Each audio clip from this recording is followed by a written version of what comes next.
back, Undertakers. Today I'm going to show you guys how to make some beer batter fish. It's pretty simple and it's real easy. Just to break it down into like 3 steps we're going to do. Step number 1 is going to be to prep our fish. Step number 2 is going to be make the batter. Step number 3 is going to be to fry the fish. So it's pretty simple. And today I'm going to do my, I'm going to fry the fish outside on the Blackstone. It comes with a deep fryer attachment with it, so we're going to try that out for the very first time today.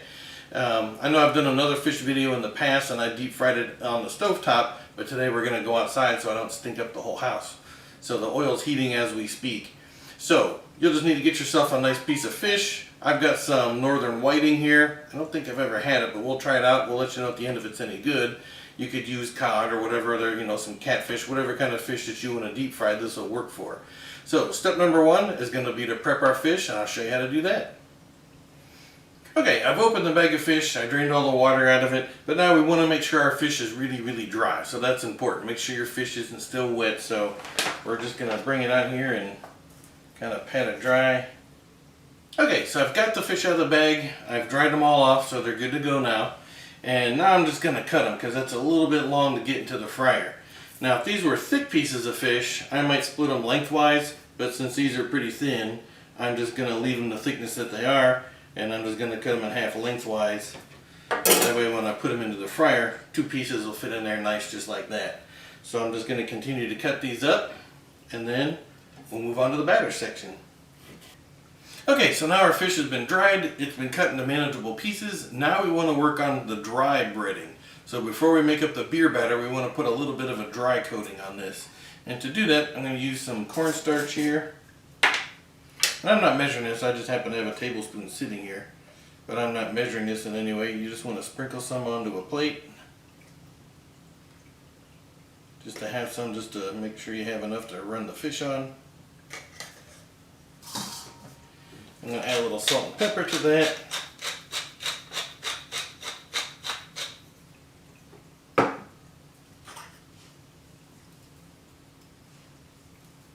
About like that. Now at this point, if you wanted to add some other seasoning to this, if you wanted to add a little, Cajun seasoning or some cayenne pepper or some lemon pepper, if you wanted to add some other dry seasoning to your fish, now would be the time to do it. I just want to kind of mix up what I just put on here. So I've got my fish, I've got my dry mix, and I've got a rack that I'm going to put the fish on so it stays dry. And basically you just want to get, don't do that, I just want a light coat on here. So just dust it in there. Get off any excess like that.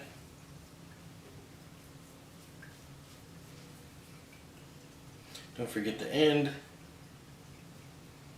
And that's it. Shake off the excess and onto our drying rack. So pretty simple. Okay, so there, our fish has all been put in the cornstarch. It's got its dry batter on there. Now we're ready for the actual beer batter. Now before you do this, make sure that your oil is hot and ready to go. Make sure your fish is ready to go. Do the beer batter part last and do it right before you're ready to use it. That way it stays fresh and it's going to be better that way. So to make it, we're going to need 1 cup of self-rising flour. Then we're going to need 2 tablespoons of cornstarch.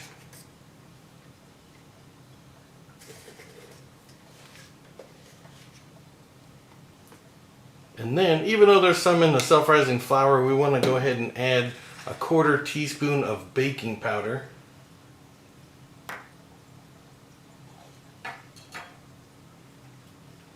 And then to that, we're just going to take our whisk and just kind of mix those dry ingredients together.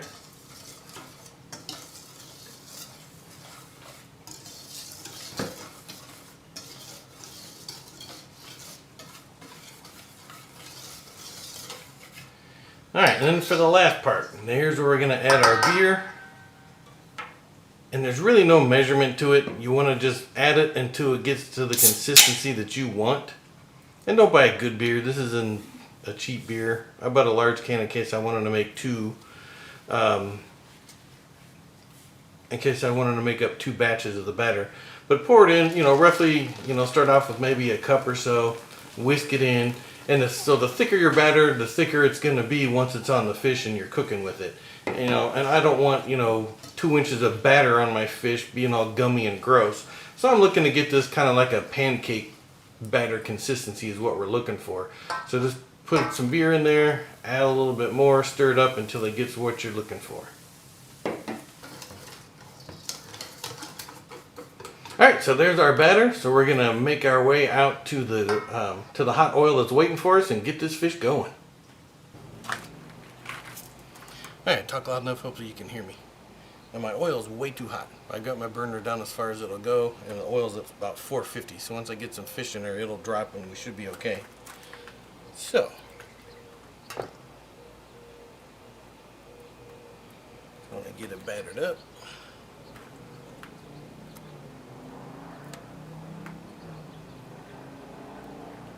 Let the excess drip off.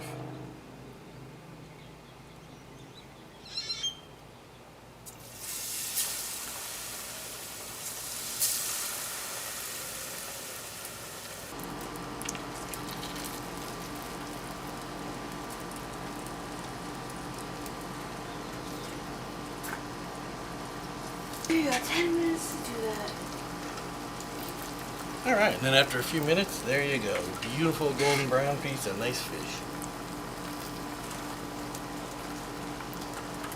And there you go, just like that. In a few minutes, you've got some nice crispy beer battered fish.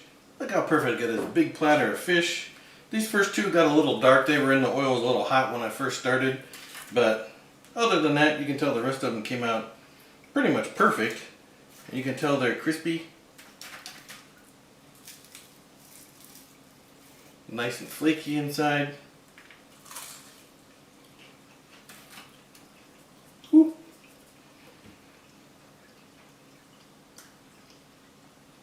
So this is the first time I've had that northern whiting, whatever fish I showed you at the beginning. It works well for this. If you're ever going to eat that type of fish, make sure you like the taste of fish. These are more on the fishy side than the mild side. But for me, that's fine. Squeeze a little lemon on this, put it in some tartar sauce, or, make up a little sauce of your own, a little malt vinegar on there, however you're going to eat them, and you're going to be all set.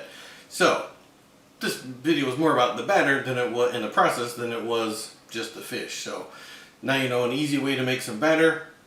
Get yourself some oil, 375, 3 or 4 minutes a piece, and boom, they're done. So not much to it, and it's really good. So I hope this helps you out. I hope you try it sometime. If you do, let me know what you think. As always, thanks for watching, and we'll see you on the next one.